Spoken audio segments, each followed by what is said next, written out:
All right. Now I get the question quite a bit.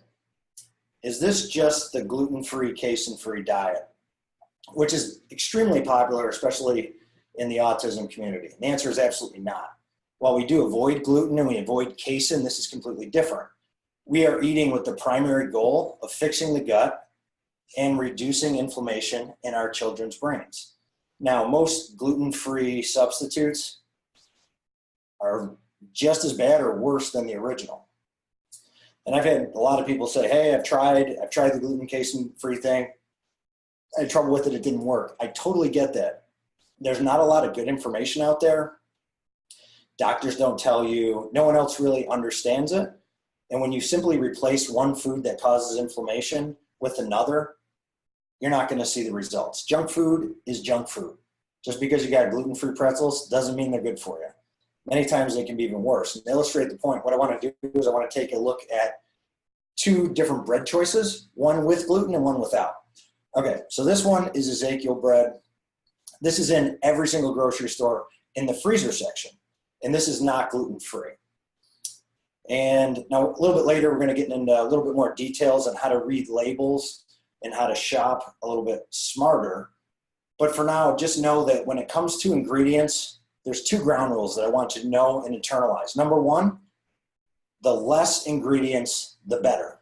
If you see the big laundry list of, things you can't even pronounce, not good. And the other one is just that. Can you pronounce the ingredients? If you can pronounce the ingredients and it's a short list, probably better for you than the alternative. All right, so here we have this wonderful non-gluten-free bread, and I actually do have this on occasion. And it has organic sprouted wheat, water, sprouted barley, millet, lentils, soybeans, spelt, yeast, gluten, and sea salt, all things that I can pronounce and that are, they may not be the best for you, but they're better than the alternative. So now let's take the most popular, I'm not sure if it's like actually the most popular, but it's the most popular one that I've seen, which is Udi's, gluten-free bread. They have bread, rolls, everything else. And right next to it, I have the ingredient list. I don't even want to get started because my tongue will just get twisted and be all crazy. I mean, look at this.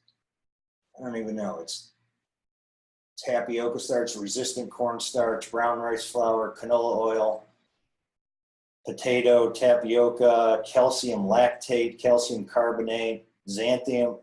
I mean, the list goes on and on. Monocalcium phosphate. This is not something that we should be putting in the body of our sensitive children. So just know that if it says gluten-free, doesn't mean it's healthy, okay?